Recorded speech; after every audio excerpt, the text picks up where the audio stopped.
Avec deux parents enseignants et une passion dévorante pour l'histoire, Laurent Bigorne prend très vite la décision de faire de la pédagogie une carrière.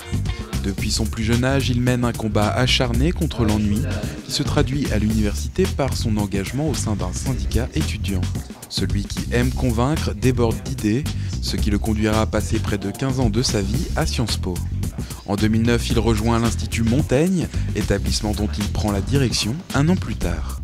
C'est un peu une start-up de la proposition, une start-up des idées, et qu'on essaye d'avoir les circuits les plus courts possibles entre ceux qui ont l'expertise, ceux qui la médiatisent, et puis ceux qui sont susceptibles de la reprendre et de la mettre en œuvre. Et d'une certaine façon, nous, on est des accélérateurs ou des facilitateurs. Vous sentir utile, c'est quelque chose que vous avez toujours recherché, éprouvé? Moi, j'ai toujours aimé l'effort de pédagogie. Je suis enseignant, c'est mon premier métier. J'ai enseigné au collège, j'ai enseigné au lycée, j'ai enseigné dans l'enseignement supérieur aussi, à l'université. Et j'ai toujours été à la recherche, effectivement, de ce qui permettait de faire passer un certain nombre d'idées. Ce qu'il y a de formidable, c'est de voir les individus changer.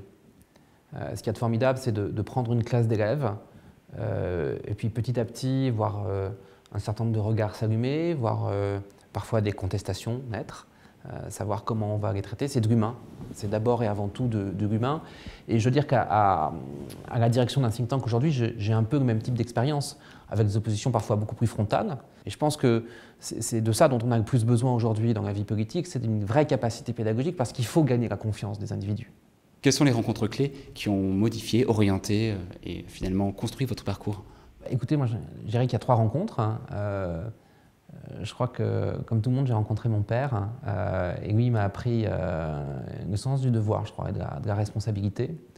J'ai eu la chance de travailler avec Richard Descoings, le directeur de Sciences Po. Il m'a appris à casser les codes, en tout cas à aller au-delà des codes convenus. Et puis j'ai le bonheur et la fierté de travailler avec Claude Bébéar, qui, je crois, lui, m'a fait sentir l'importance d'avoir une vision. Une vision, bien sûr, de l'évolution d'une organisation, mais aussi une vision du capitalisme, une vision de la France. Et si je mets tout ça bout à bout, j'estime que je suis quelqu'un de très chanceux aujourd'hui.